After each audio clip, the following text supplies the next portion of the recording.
Peu connu en Occident et pour cause, J-League Excite Stage est pourtant une célèbre série de jeux de football développée par Amax et éditée par Epoch au Japon.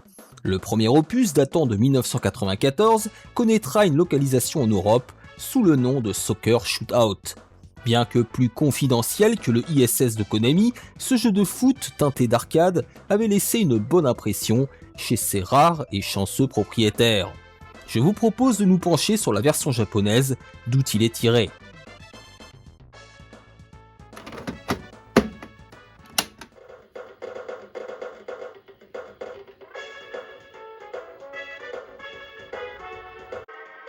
Graphiquement, le jeu rappelle immédiatement le premier Super Sidekicks, sorti 2 ans plus tôt sur Neo Geo, même si les sprites apparaissent évidemment plus modestes, Super Famicom oblige. À quelques détails près, le design des joueurs et peut-être encore plus leur animation semble être un décalque de celle du hit de SNK, qu'il s'agisse des mouvements lors des courses, des tacles ou des coups de coude. La ressemblance apparaît même lors des séquences de célébration. Quoi qu'il en soit, avec un tel niveau de détail et un tel soin apporté à l'animation, le jeu se place aisément parmi les plus beaux jeux de football sur Super NES. L'ambiance sonore, bien que plus anecdotique, ne déçoit pas non plus. Elle est composée de musique de fond bien rythmée qui contribue à dynamiser l'action, ainsi que de bruitages pseudo-réalistes de frappes, de tacles ou de coups, plongeant le joueur au cœur des matchs. Les voix, en revanche, sont assez discrètes, peut-être trop. Manette en main, le jeu est clairement un hybride entre un jeu d'arcade, de par l'accessibilité apparente de ses contrôles, et une simulation, de par la variété des actions disponibles. On bénéficie ainsi d'un bouton dédié au tir, à des passes courtes et longues, à des tirs en profondeur, et même de 2 boutons dédiés aux effets de vos tirs, via les gâchettes L et R.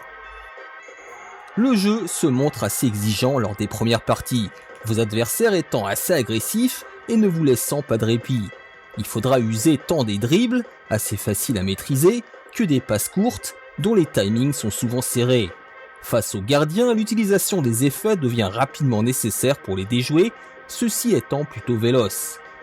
Bref, après une première heure quelque peu rébarbative, le jeu finit par délivrer le fun attendu. Malheureusement, dans cette version japonaise, seules les équipes de la J-League sont disponibles, ce qui rend impossible de jouer avec des équipes comme celle de la France ou de l'Allemagne par exemple. Cependant, il est possible d'incarner des équipes All-Stars, plus puissantes et aguerries que jamais, rendant le jeu encore plus accessible.